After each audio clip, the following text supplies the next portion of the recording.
here to talk about planning your way to success, using your calendar to crystallize objectives, increase effectiveness, manage resources, achieve your goals. I'm going to get to using your calendar later on in this presentation. Right now, I'd like to get to defining and working on some of these other parts of this clause.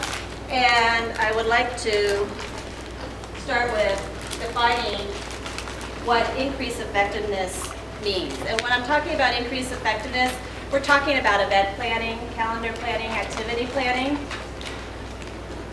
What do you all think increased effectiveness means? Any ideas? Michael? We need more people to show up at our events. Exactly. Any other ideas? Getting a better mix so we can get more different diversity and encounter throughout the calendar, because not everyone's going to go to every event. Perfect, perfect. For me, I don't want it to just be about events. I really want an engaged alumni base that cares about the school, not just because we're throwing events, but because we had an experience here that transcended our lives.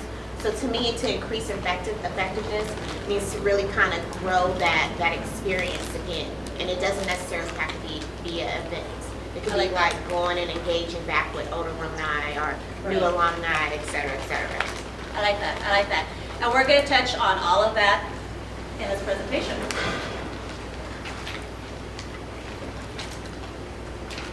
So one, increasing a large number of alumni, or for some of the larger groups, reaching a larger number of alumni. It depends on if you're established or if you're emerging, if you're in a small geographical area, if you're in a large geographical area. Getting the biggest bang for your buck. I'm going to define this in a second. And increasing attendance at your events, your existing events. Have they kind of gotten stagnant? You get the same 10 people every single time? Or would you like to increase the attendance at your existing calendar events? So how do you reach a large number of your region's alumni? My turn. Every region has its own flavor. Vegas is different from San Francisco. It's different from Orange County. It's different from New York. So you have to understand your region's resources, your region's pizzazz, and learn how to optimize them for your audience. But first, how do we increase our alumni audience? Well, you first have to understand them. What do your alumni want? Who is your alumni base? Are they young alumni? Are they alumni who are retired? Are they alumni who are more athletic and sporty? Who are they? Where are they? What is the age range of your region's alumni base? Are you from New York and you have a younger, fresh graduation population? Are you more of the kind of the 30s and 40s and 50s where they have families and they're more settled? Like Las Vegas? Like Las Vegas? And what new type of alumni do you want to attract? Have you been attracting the 40s, 50s, and you want to attract a younger alumni base? You want to provide new leadership opportunities for them. What are their needs? You want to know who has attended UCLA Alumni events. So this is where the tracking becomes pretty important. You want to know who hasn't come to your events so that, one, you can keep inviting them to the events, and so they can invite their friends who have now moved to your area. Where are the alumni living in your regions? And this is something that we'll dive deeper into towards the end of the presentation when we get into tools and helping you understand if you are part of the Oregon and Southwest Washington area, where are the alumni actually living? I mean, that covers two states there. So. Yeah, for example, with Oregon, we kind of had to redefine their territory because Portland, where the network is right next to Washington.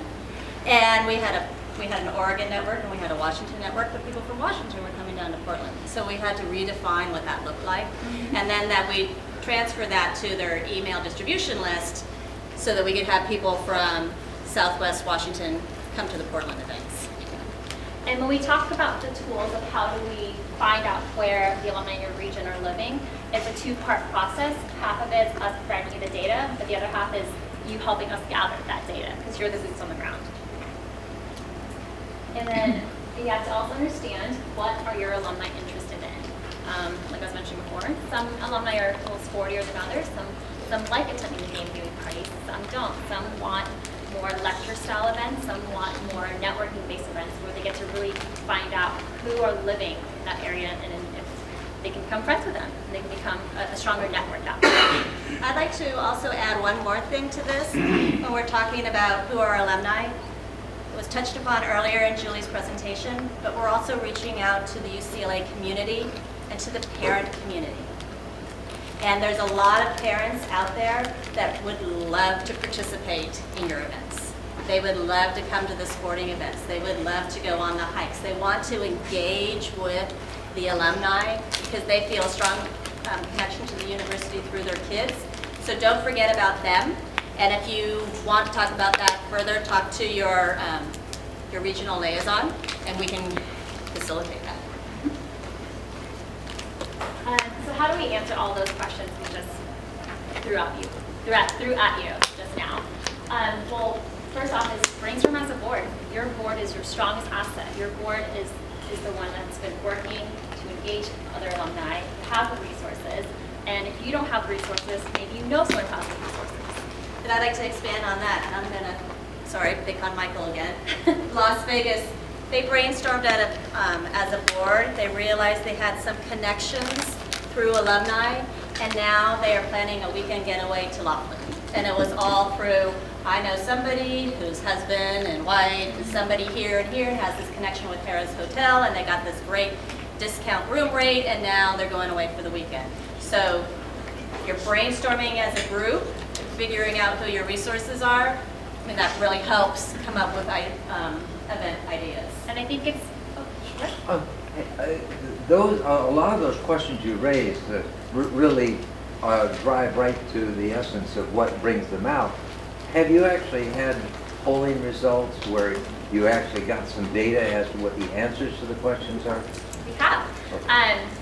That is going to be my third point. Do you mind waiting a second? And also about brainstorming as a board, especially for the smaller networks. Sorry, Michael. That, you know, Should never have sat in front. we planted him there. That you're not going to always have a specific person who's a Bruin who works in a specific industry to come do one of your events. But you may know a neighbor. Your neighbor may know someone. So it's about accessing those resources of those resources.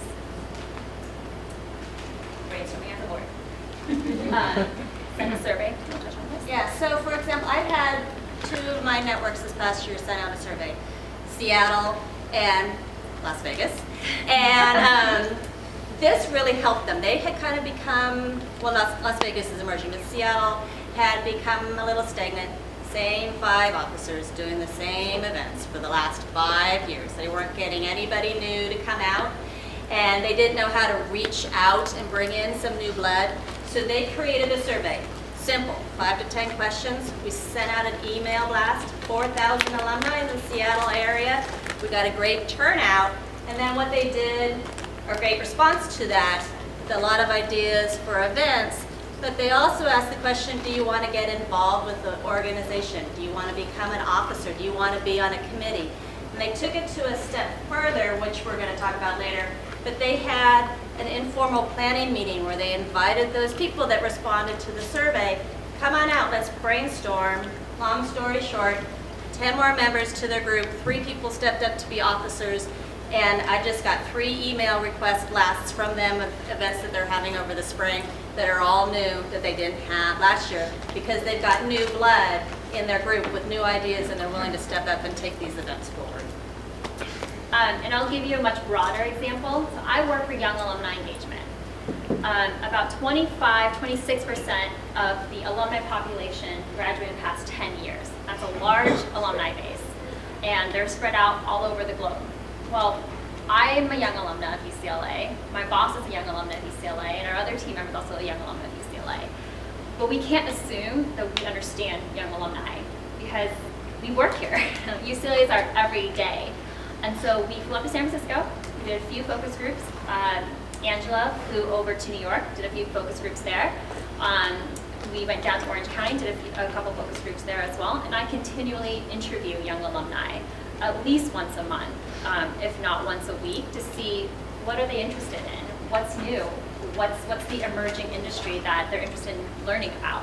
In our first event, Silicon Beach, came from a young alumnus approaching us saying, there's this great new industry, let's talk about it, let's learn more about it, and it's great for young alumni. Can I get a definition? What exactly is young alumni? Is it 10 years out? Is it 35 and under? Is it 5 years out? What is young alumni? It is a fluid definition, but Whatever's when convenient. we invite our young alumni to our events, we pull a data of 35 and under, or up to 35 and under, and then of course 10 years after graduation, any degree. So even if the master's. So the last touch point I want to go through is social services spirit. We all chose to come to UCLA for different reasons. We all love UCLA for different reasons, and we all remember UCLA in different ways. And to go off your point, let's try and diversify our events. But we always want to make sure that it's tied back to UCLA somehow. And I want to bring back to something, our mission and values. Education, research, and service is what UCLA is built upon. And of course, our true Bruin values. So don't worry, forget these things when you're planning your events. I think what she's kind of getting at is you don't want to go out and have a pub brawl. What do you call it? Pub Crawl. You want to remember that you're representing UCLA and you want to put it in the best way forward. So talking about how do you get your biggest bang for your buck? Are you putting in a little bit of effort and getting a lot of response? Or are you putting in a large effort and you're not really getting the response that you want? This is an example in the various groups I've been in within UCLA and elsewhere. Prime example that comes to mind are auctions. They can require a ton of alumni, but they might not get the response that you want. So they might. I'm not saying that they don't, but what you do is you have to look at it, because are you using your alumni, your volunteers, and exhausting them for one event, and then they're not available to work the other events because they're burnt out. And then what are your expectations? What do you consider to be a large turnout for your region? You're thinking, I'm having a brunch, I want 50 people. But you've only ever had 15 people in the past events. Kind of expectations are a little out of order. Maybe that's something you can get to next year. But just be realistic about your expectations of what an attendance is. At this time, I actually wanted to ask you guys if you could give examples of minimal effort, but a large return, or large response from the people coming out for events. Game one. Exactly. No money, especially if you use the same venue every single time. All you're doing is reserving the space, and you get a lot of alumni that come out. Does anybody have examples of where they put in a large effort, but they didn't get the attendance that they wanted? That's good. Great. We had a member volunteer to give a holiday party at her house, and we did an invite, we did an email blast, she bought alcohol, she just asked people to bring a side dish, but then when the day came, it was the same 10 people that had come to other events plus 3 new people, so it was kind of disappointing. Yeah. And these are things you take note of, and we're going to talk about it later in calendaring, but you take note throughout the year of your effort versus the response. And maybe you guys will cover it later, but with a new group, it's tricky to have an event, and if not very many people come, then people don't want to come back because it doesn't look like it's a fun place to be. So how can we, maybe there's some past practices of examples, events that are just a winner no matter what you do. Yeah, and we've got some ideas coming up later. I know I've worked a lot with Michael this past year, so I'm sorry that I keep harping on him, but they're an emerging network that came into existence over this past year. And I remember having a conversation with him about a year ago. It's like, nobody comes to our game watching parties. And I'm like, just keep at it. Keep having them. And it's a matter, it's getting the word out. And with emerging networks, it's just getting the word out. We're having these events, and they constantly see, hey, Las Vegas is here. They're having a variety of events. And eventually, after the second or third or fourth email, they're like, wait a minute, they're here. I want to go to this event. I will say though, with the game watching, because we're in a similar situation, we did overdo it at first. We wanted to make sure that if you have like game watching every single game, you get 4 or 5 people, you're going to get to the point where people don't show up at all. So we waited till we had a really big one until we flipped the switch. Now we do it every game. We get 50, 60 people to football game. If we would have set up every schedule from the start, you get not a great attendance, people start to wipe out. That's true. And that also gets into knowing your alumni base and numbers and how many people, your expectations of how many people are actually going to show up in an event. How do we get more goodies from you guys to hand out? That is the golden question. We got chopsticks, we've got pom-poms, we're happy to send those out. I know actually a lot of networks go online and buy stuff. Yeah, we buy stuff. But might if your network's poor and can't buy stuff, so can you maybe kind of let us know how to mitigate some of the financial challenges? Get someone to with respect to swag, Yeah. people donated. I That's think a really it's a case-by-case basis. As you're planning your events, I mean, reach out to your regional director and explain to them what your needs are. And we're going to definitely go into this once we go into the calendaring segment about giving your directors enough lead time so that they can do some research on your behalf and supply you what you need. So I would say one of the swags that has worked really well in Portland, and it seems really silly, but the posters that we got them for a basketball game that was at 9 o'clock in the morning and nobody attended, so I had a whole bunch of them, and we do a monthly happy hour, and I put them on the table for the monthly happy hour. And the number of people that take them off the table and stick them in their pockets or their bags or whatever and take them home, they don't want to use them. I actually give more out because I have them, and and it's interesting because it's just a small little thing that you would think people wouldn't really care about. But People love them. They were like the center court, the Yeah. center court thing that they sent out Yeah, for I've the Missouri actually- game last year, that global viewing party that you all did. And then what's great about those is they take them home, they'll throw them on a counter, and they'll leave them there, and like a week later, it's like, oh yeah, UCLA Alumni, wonder what they're doing next. I have a couple suggestions as well. So if you like work with recruitment and do like a send-off, they give you like a package of goodies for your event. So there's other entities on campus that you can work with to put up an event that can give you goodies. And then, for example, we did we went to a Galaxy game, and so you do have to pay for those tickets. But one of the neat things was that we actually got little scarves that actually said UCLA Bruins. That was like a thing for selling a package of tickets. Who gave you those though? The LA Galaxy. The Galaxy paid for them? Yeah, so that was like one thing it said, if you guarantee to, sell 20 tickets or purchase 20 tickets instead of 20, 30 tickets or whatever, we'll make, some kind of swag with UCLA branding on it.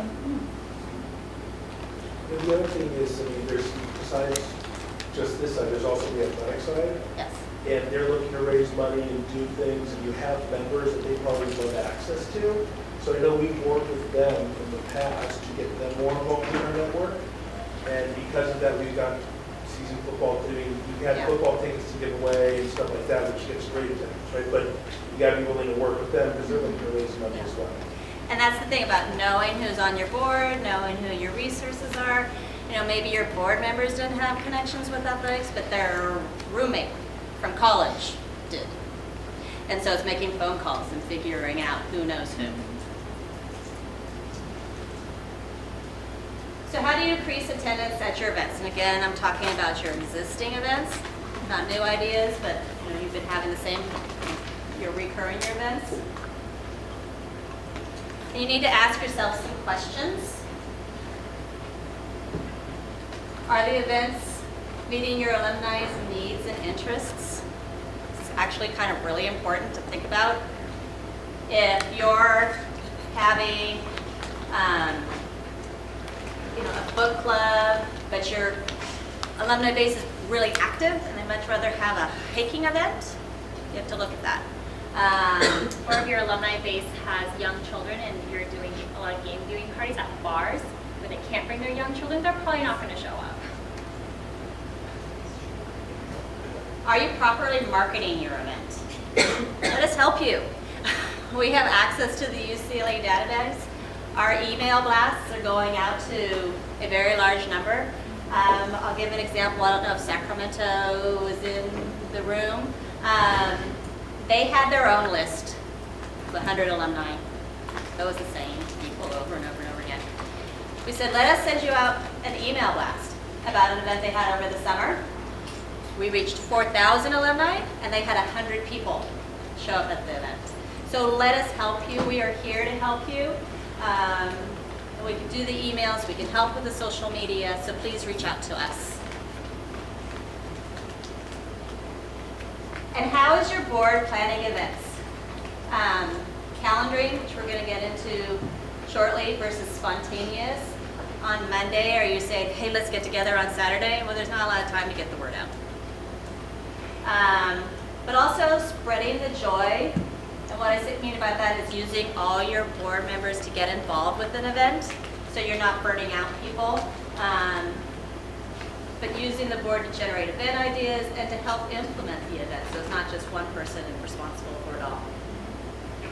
And are you giving invitees enough time to plan ahead? Again, you sent out a Facebook post on Monday, we're getting together this Saturday. Might not give them enough time to attend. And we highly encourage you to do save the date communication. Again, sorry Michael, but their Laughlin event, it's not till May, but we're sending out a save the date thing in January. You can't send an email a month beforehand for a weekend getaway and expect people to attend. So we're like, okay, now in January, this is the date, this is the hotel, put it on your calendar. We'll get back to you with more details later, but put it on your calendar. Tools. Here's the fun stuff.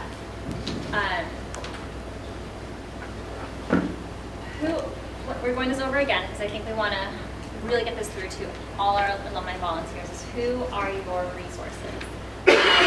Something that UCLA Young Alumni Events does is a series called Bruin Foodies. So restaurants or anyone who works in the restaurant or spirits business who is a Bruin, and you know, at some point we might run out of Bruins who have opened a new restaurant, but that's okay because we might know a neighbor, we might know, our neighbor might know someone else who is opening a restaurant, who manages a restaurant, and we might do a special UCLA event at that restaurant.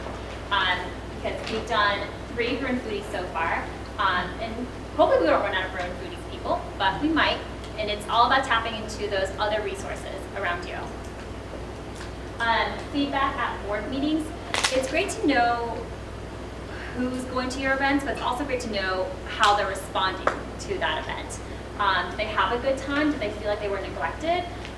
Did they feel like there were too many people, so it was hard for them to network? Did they feel like there wasn't enough people?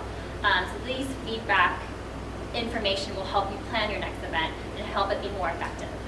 Expanding on UCLA Alumni Affairs is also the UCLA community. There's campus calendars, there's athletic calendars online, there's the Connect that you get. There are lots of information and dates in there if you go online and look for them. So those are a great resource when you're getting those things, go through them, see if there's some interest in there. You know, is the volleyball team coming to your area? There's a lot more sports, you know, at UCLA than football and basketball, and they're traveling too. So go online, look at those athletic calendars, see what's coming to your area. And I think this last piece is crucial if you're trying to broaden your reach and garner more attendance at your events. Who has trouble getting young alumni to come to their events? Okay, well, we do have a Young Alumni Facebook page. And we do that because our email doesn't always reach young alumni. They move away. They don't update us on their mailing address. They don't update on their email address. We have no way of getting to them, but through the UCLA Young Alumni Facebook page, we're able to reach them. We're able to get information out to them when for no other reason than them forgetting to update us, they don't get their information. I have a solid question. You mentioned the updating of the contact information. That we have a large retiree population, and so that's definitely an issue. Is they say I didn't get the email. So how do we promote that to get people to get the right contact so that the email blasts go to them? Do you Because they're not now, They're not currently they're not receiving them? identified as in So our if network, 'cause so if you're permanent. you're meeting them, if they're coming out to some events and that's how you find them, Yeah. one tool is to actually use a sign-in sheet and name, email address, and then and then if you're talking to them and they say, this isn't current, we'll check, send it to us, we'll go online, We'll we'll change update it. it. And then for the next event, we'll pull the most updated data for you. Yeah. And this is a pretty big problem with young alumni because we are so mobile, we're so migrant. We'll graduate and we'll move to New York. And we'll still have our Orange County address, which means I'm getting Orange County emails, which confuses me, which means I'm probably not going to go to any of their events. So. When you say you're willing to post things on the Young Alumni Facebook page, what's the criteria for that? I mean, I'm assuming you're not going to post every single event that we do on the Young Alumni page. No, I probably won't post every single event, but once again, I think it was Oregon, maybe Portland, who was doing some type of run. That's me. What, Pam? Yeah. Were you doing some type of run up in Portland? We maybe about a year ago? volunteered for a run. Yeah, and so you were looking for more young alumni to volunteer and get involved. That was perfect. It was a great plug-in with your network and for young alumni. Is there any sort of criteria that you use that I would know, like, oh, this event, like our monthly happy hours would No, be I mean, one, or- I'm, because young alumni are much more forgiving, I feel like, on social media. Whatever event you would like to post about or get the word out on, I'm happy to post about it. Okay, so we just need to get you the information. Absolutely. Okay. So from a mailing list perspective, obviously each of the networks have their own little mailing list, and we have the PA mailer. The only problem with PA mailer is if you have Gmail, it goes to the promotion slot, and a lot of people don't know to look there, right? So we probably lose 1,000 people. Is there any way of once a year or anything, is there anything that we can do to get out of the promotion box in regular? I mean, is it spicing it up and being under a certain amount of emails sent? Because of that, we lose a lot of people to that, and they don't know where to look, right? Okay. They think they're looking for email, but it's... That's a technical question that I mean, we can definitely look into and see. I'd like to their other pass that on options. to our tech people. Yeah. I'm not a tech person either, so there's a guy out there that is, I can go ask him. He's on his laptop right now. We actually surveyed for one event, that anyone on AOL, Yahoo knows they're getting it. Right. And the Gmailers, if they don't know someone, because I have Gmail, then they don't know to look for them. Okay. That's a good point, we'll pass that Yeah. on. I believe managing your volunteer resources. Is this me or is this you? That's But I can talk to you. No, that's okay.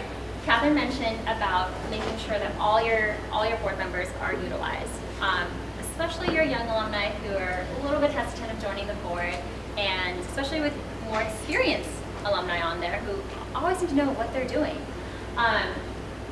Implementing a 2 lead on your events is a great way to make sure that everyone is feeling like they are part of the event. I want to feel like they're producing something and they're giving something back to UCLA. And it's also a great way to not burn out your volunteers. The president or president-elect should not be doing everything. The events chair should not be doing everything. I'll give you a good example. Young alumni professionals in San Francisco. They have very hectic lives, very busy lives. They're all trying to, earn their stripes and climb up the corporate ladder. But they start implementing a 2-person lead. One person who takes the main charge of it, who's the conceptualizer, and the second person who helps with more logistical things, like making phone calls to restaurants, making phone calls to different sponsors. And it's become really effective for them because things get done, they have a checks and balance system, and things do move forward. Also about, I put feel in quotation marks. We're all on boards, we're all volunteers, we all have another job. We all have other things going on in our lives. And this is where I ask, when you're on boards and you might be really lucky and have a AAA type person on your board who's go get 'em, she goes out there, she does it all. Fantastic, congratulations, more power to you. But most of us have a lot of things going on, we're kind of stretched thin. And people might feel like they're doing too much. And you have to respect that. And you can't say, she's not doing anything. But if she feels that she's doing a lot, you can't expect her to do more. She might be only able to do 1 event a year. That's her capacity. And if she's doing it and she does it great, fantastic. but you can't add more to her calendar, because then she's going to burn out and she's not even going to do that one event. So you have to kind of keep in mind, as a presidents of your group, have a feel for your volunteers and your members and what their capacity for doing some of these jobs are. And on that note, train your junior officers so they can become one day senior officers. If you have young alumni or you have just new board members,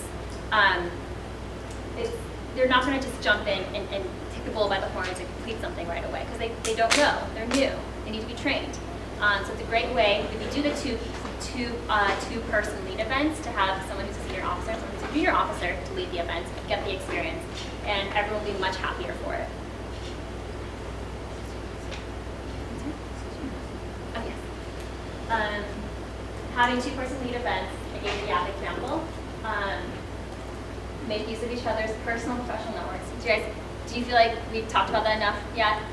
Use your own personal and professional networks? Okay. And talk to the alumni at your events.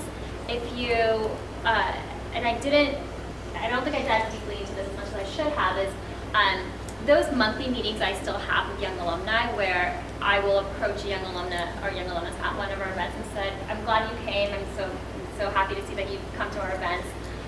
Would you like to meet for coffee? I want to pick your brain on some other ideas you may or may not have, or what other suggestions you have. So if you are an emerging network, or if you're a growing network, or if you want to broaden your base, this is a great time at your events to approach someone and say, let's meet for coffee, let's have a chat. And it's a kind of a mini focus group for you. So you kind of know who are the new alumni, because you don't know every alumni that's in your region. So speaking of resources, are you one of the resources we could bring in to the alumni? Absolutely. I am your resource. Yeah, and I've done that with a lot of my groups, is they will identify a young alumni chair. Oregon did this, and we set up a conference call with the young alumni team, and they were able to swap ideas and brainstorm as a group, and it kind of gave her a direction on how to move forward, because it had not been done up in their area, and they did not quite know how to go about doing it, so it was a fantastic conversation. We act as the sounding board. We help with how they can creatively assemble their resources to put on an effective event. Can I just add, because you had us do this of parsing our list and how long that takes, so you have a young alumni list?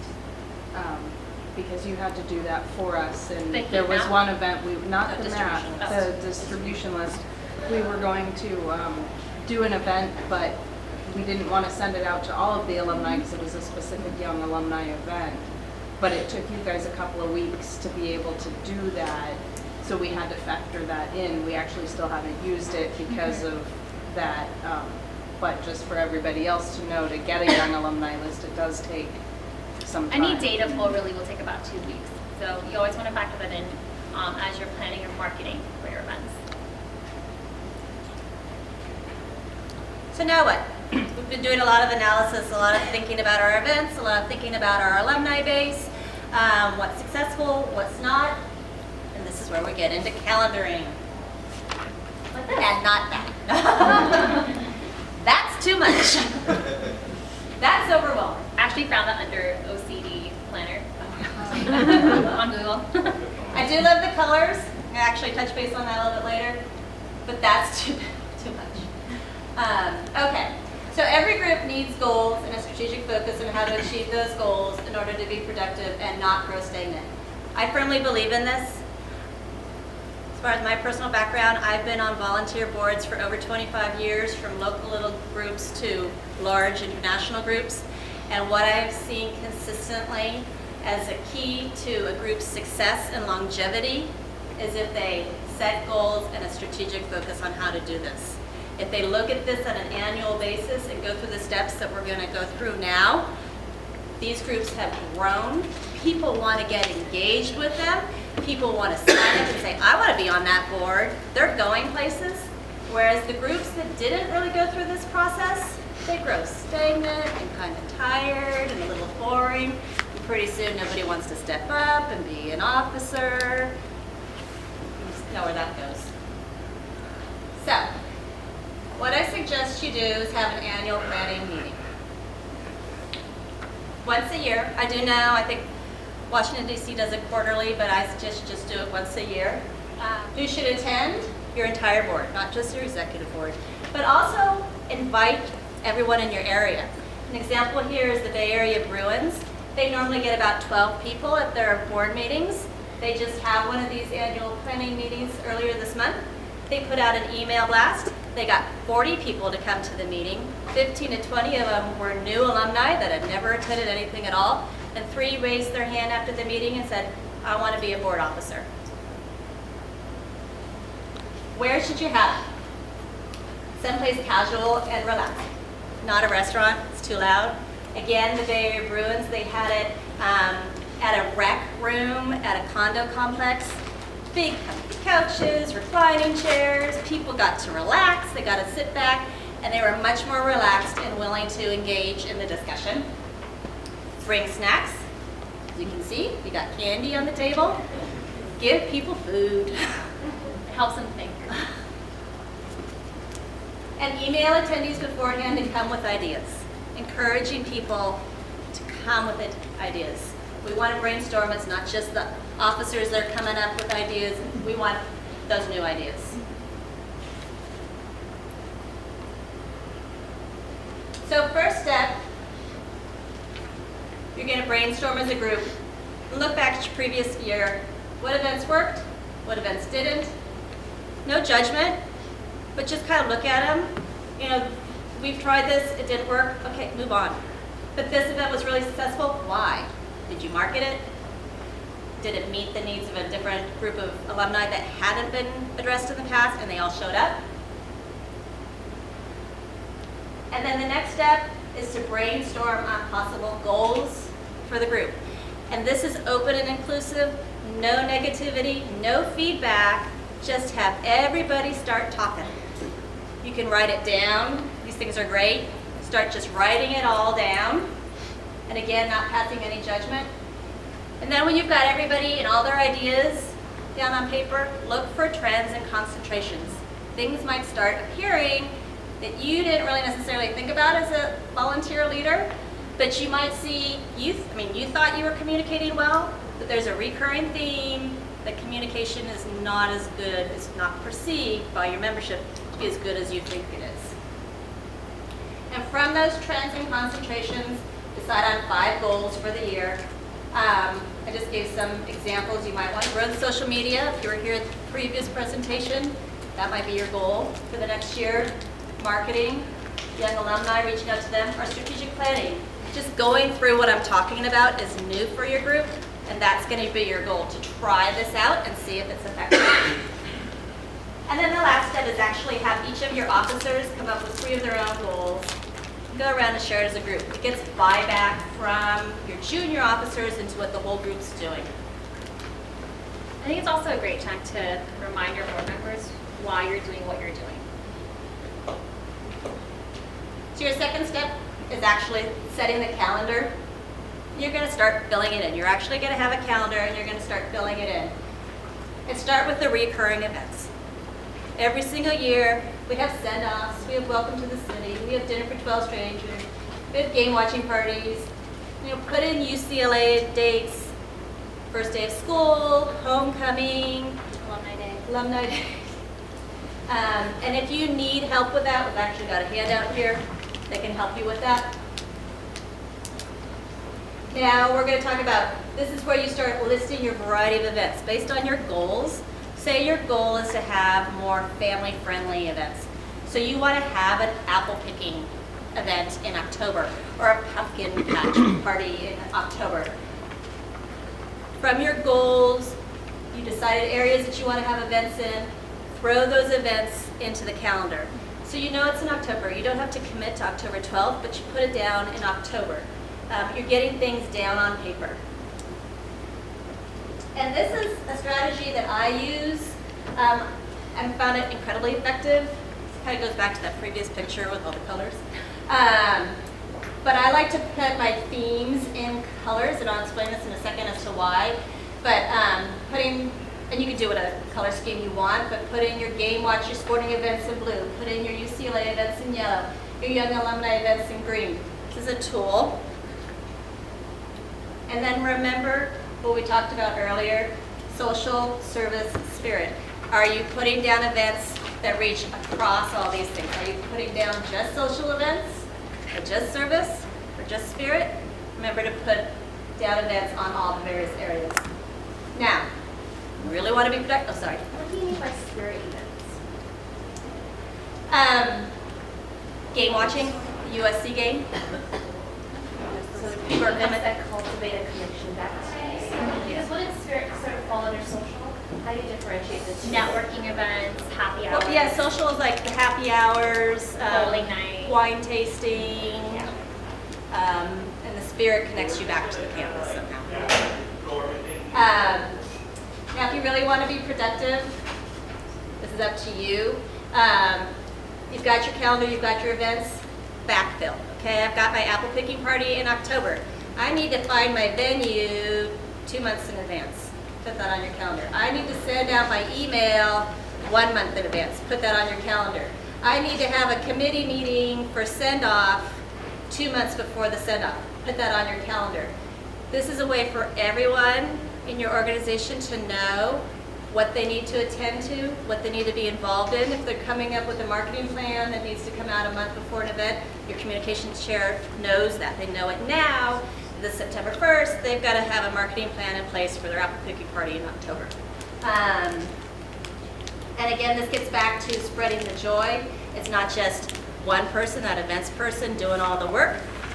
You put it on the calendar how you need people to get involved. You need your treasurer to come up with a payment site for an event that you're going to require people to pay for. He knows when to put that, get that up and established. That's his job. So now that you've done all that, you brainstormed, you've thrown everything onto your calendar, what does it look like? Is it too full? Does it look like that picture at the beginning? Not a good scene. Is it not full enough? Or are there gaps? Did you have a bunch of game watching parties in the fall? You had a planning meeting in January, and I'm going through this with Seattle. They're not here, so I can pick on them. And then they have all these events happening in the next month, but I know that going forward, they're not going to have events for a while. Because they're burned out. Yeah. Maybe they need to move things around, so you have events going on throughout the year. And is there too many of one type of an event and not enough of another? This is where I like the color. It's very visual to me. I look down, there's too much green. I got to add in some other color events. It's an immediate kind of feedback. Now circle back around. How do you address the goals of the group? You don't want to get stagnant and have the same events every single year. You came up with your goals, you came up with your ideas of events. Did you put them down on paper? Congratulations. You've set goals, you've managed your volunteer resources, and you've expanded your reach. So now we're going to do the small group discussion portion. So you guys are all sitting in tables. Rolf and Dr. Giselle, do you want to join another table? Sure. Okay. We have a couple of things we want you to, in your groups, to discuss and brainstorm and toss around ideas. What has worked, what hasn't. So what are your network's challenges? Do you have challenges building a calendar, effectively managing your resources, getting enough volunteers on board? Do you struggle with coming up with new ideas? Do you have difficulty bringing young alumni out to your events? So we'll be here to help facilitate the discussion, or if there are any questions. So please in your small groups discuss these things and then present to the group. So you have about 5 minutes to talk amongst yourself, and then pick somebody that will get up and talk. I know.